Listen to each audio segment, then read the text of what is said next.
Watching a seasoned leader stand before us and say something unexpected, I underestimated Jacob Zuma, strikes a chord. It jolts us out of political indifference.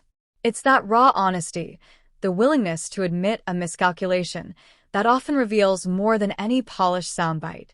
Today, we're diving deep into that moment. Herman Mashaba, in a rare show of humility, confessing that Jacob Zuma and his MK party had far greater staying power and influence than he initially anticipated. That simple admission opens a window into much bigger currents shaping South Africa's political landscape today. To truly appreciate the weight of this confession, we need to travel back through a few pivotal moments. Herman Mashaba rose to prominence not as a career politician, but as a self-made entrepreneur, famous for his Black Like Me hair care brand, and then as a reform-minded mayor of Johannesburg, known for pushing efficiency and ethics. In contrast, Jacob Zuma's legacy is deeply polarizing. A former president whose tenure was marred by corruption scandals and economic decline, yet still commanding fierce loyalty from segments of the electorate. When Zuma launched the Umkhonto weSizwe party, many, including Mashaba, dismissed it as symbolic at best. But those on the ground saw something else, a yearning for identity, a rekindling of loyalty, and a powerful emotional connection that data alone could not capture. Mashaba's revelation, "I underestimated Jacob Zuma," reveals a broader truth. Raw political energy, rooted in emotion and narrative, can defy conventional logic and polling. In an interview, Mashaba articulated his view almost poetically, describing the rise of Zuma's movement as a work of God to expedite the demise of the ANC. He didn't see Zuma as a rival to fear, but as someone cultivating a momentum that could finally loosen the ANC's grip. From that point of view, it's a positive development. Very positive, as far as I'm concerned. That's not just political commentary. It's recognition that deep social currents and faith intersect with strategy in unexpected ways. But remember, Mashaba has been no stranger to political contradictions. He ascended as a staunch anti-ANC figure, vowing never to collaborate with the party responsible for South Africa's decay. And yet, over time, political exigencies led him into tactical cooperation, compromises he once rejected. Such shifts exposed him to criticism for inconsistency, even flip-flopping, and raised questions about whether ideological clarity was overshadowed by political pragmatism. Still, his underestimate moment stands out as a pause, a breath of genuine reflection in a world full of rigid talking points. Let's reflect on why this matters. Zuma's MK party stands for more than policy.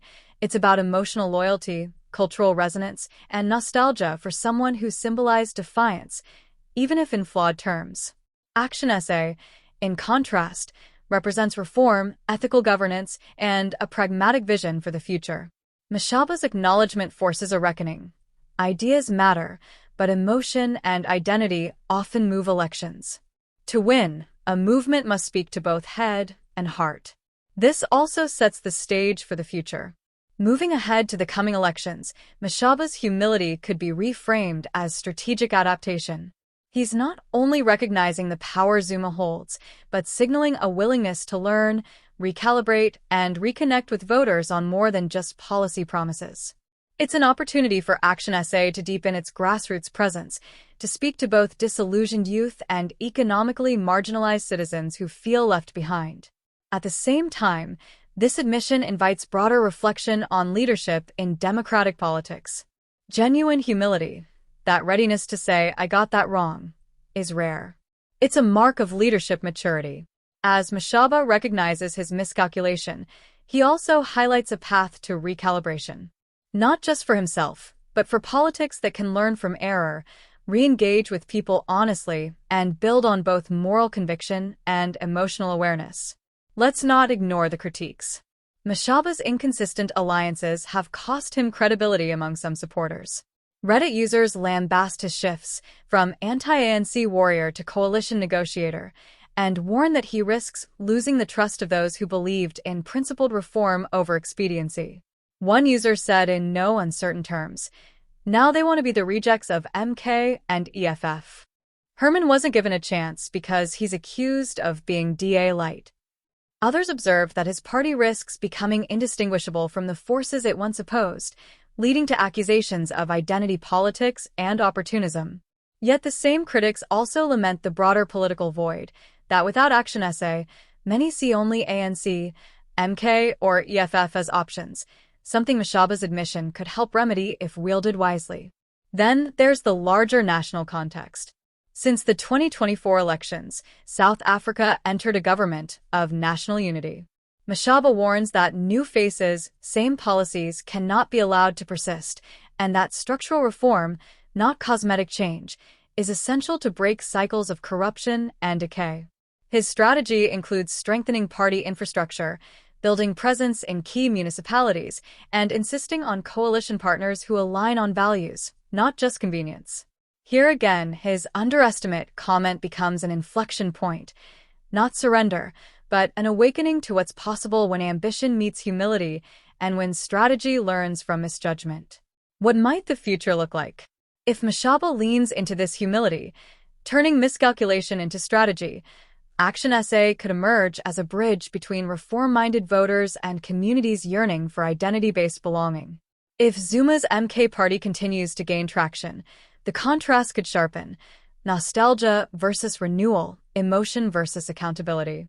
A strategic Mashaba might harness both, presenting a vision rooted in integrity but aware of emotional currents, one that addresses material grievances while respecting cultural identities.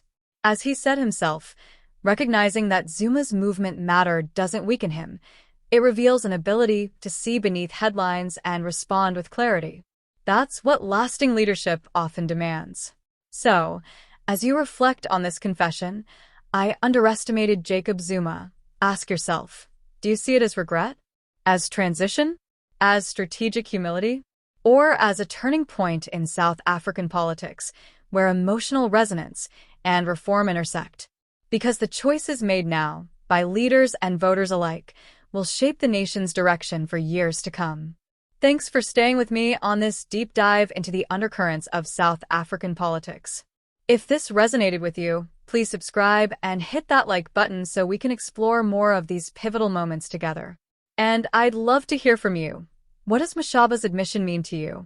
Is it courage, misstep, or insight into political evolution? Let me know in the comments. Stay thoughtful, stay engaged, and I'll catch you next time.